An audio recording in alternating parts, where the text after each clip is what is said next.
வணக்கம் மக்களே, எல்லோரும் எப்படி இருக்கீங்க? நல்லா இருக்கீங்களா? எனக்கு கமெண்ட் பண்ணி சப்போர்ட் பண்ணுற அனைத்து நல்லவங்களுக்கும் மிக்க நன்றி. நம்ம டைம் வேஸ்ட் பண்ணால் வாங்க இப்போ வீடியோக்குள்ளே போகலாம். இது ஒரு ஹெல்த்தியான வடை தான்.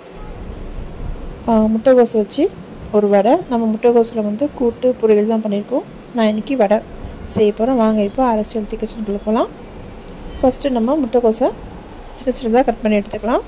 பிடிச்சா நல்லா கட் பண்ணிக்கோங்க. கட் பண்ணி நல்லா வாஷ் பண்ணி எடுத்துக்கிட்டேன். இது நான் ஒரு 1/4 டீஸ்பூன் மஞ்சள்தூள் சேர்த்துக்கிறேன். 2 டேபிள் ஸ்பூன் மிளகாய்த்தூள். இதுக்கு தேவையான அளவு உப்பு. நான் ஒரு சிம்பிளான இன்க்ரீடியன்ட் சேர்த்துருக்கேன். இதில் ரொம்ப நான் மசாலாலாம் அதிகமாக கூட சேர்க்கலை. நம்ம இது ஈஸியாக நம்ம செஞ்சிடலாம். இது சைட் டிஷ்ஷாக நம்ம ரைஸ் கூட சாப்பிட்லாம், இல்லை ஸ்நாக்ஸாகவும் நம்ம இதை சாப்பிட்லாம், நல்லாயிருக்கும். நான் ஒரு 2 டேபிள் ஸ்பூன் அரிசி மாவு சேர்த்துருக்கேன். அதே அளவு கடலை மாவும் சேர்த்துருக்கேன். நீங்கள் கடலை மாவு வேண்டான்னா நீங்கள் கோதுமை மாவும் சேர்க்கலாம், மைதா மாவும் சேர்க்கலாம், நல்லாயிருக்கும். நீங்கள் மைதா மாவு சேர்த்திங்கன்னா நமக்கு இலையில நல்லாயிருக்கும். ஹெல்த்தி அப்படின்னும் போது நீங்கள் கோதுமை மாவு கூட நம்ம சேர்த்துக்கலாம், மைதா மாவு சேர்க்க மாட்டிங்கன்னா. இப்போ இது நல்லா செஞ்சுக்கலாம். நமக்கு இது வடை சைஸ்க்கு நம்ம அந்த பதத்துக்கு நம்ம எடுத்துக்கணும். இப்போ கொஞ்சம் இலகி இருக்குது, அதனால் இன்னொரு 1 டேபிள் ஸ்பூன் கடலை மாவு சேர்த்துக்கிறேன். ஏன்னா இந்த வடை நம்ம சுடும் போது நம்ம செஞ்சுட்டு உடனே சுட்டுடணும். ஏன்னா நமக்கு கோஸ் இலகி வரும், தண்ணி காயின்றதுனால நமக்கு இலகி வரும். இல்லைனா நீங்கள் ஃப்ரிட்ஜில் வச்சிடலாம். வச்சுட்டு நீங்கள் எப்போ எடுக்கிறீங்களோ, எப்போ நீங்கள் சுட போகிறீங்களோ அப்போ நீங்கள் ஃப்ரிட்ஜிலேருந்து எடுத்து நீங்கள் சுடலாம். இப்போ பார்த்தீங்கன்னா நல்லா எண்ணெய் காஞ்சிருச்சு.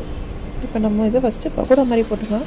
ஏன்னா நம்ம வீட்டில் இருக்க சின்ன பசங்கள்லாம் கோஸ் சாப்பிட மாட்டாங்க இல்லையா, அவங்களுக்கு இது மாதிரி போட்டு கொடுத்திங்கன்னா அவங்களுக்கு தெரியாது, இதில் கோஸ் இருக்குன்னே தெரியாது, சாப்பிடுவாங்க. கோஸில் நிறைய நன்மைகள் இருக்குது. நம்ம கோஸை முழுசாக வேக வச்சு சாப்பிடக்கூடாது.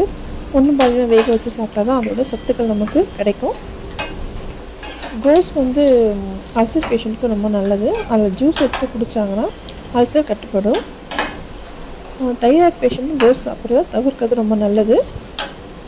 இப்போ பார்த்தீங்கன்னா நல்லா புரிஞ்சு வந்துச்சு பாருங்கள். இது தனியாக எடுத்துக்கலாம்.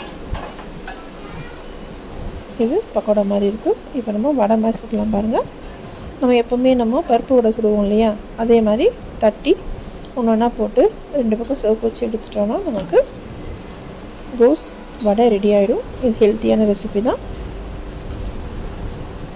இந்த வீடியோ உங்களுக்கு பிடிச்சிருந்தா என் சேனலை சப்ஸ்கிரைப் பண்ணிக்கோங்க. பக்கத்தில் இருக்க பெல் ஐக்கானை கிளிக் பண்ணி வச்சுருந்தாங்க என்னோடய வீடியோஸ் உங்களுக்கு நோட்டிஃபிகேஷன் வரும்.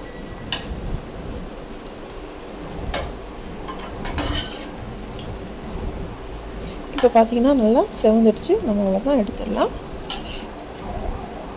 இப்போ பாருங்கள் நல்லா அழகாக வந்திருக்கு. நமக்கு பருப்பு வடை மாதிரியே இருக்குது பாருங்கள்.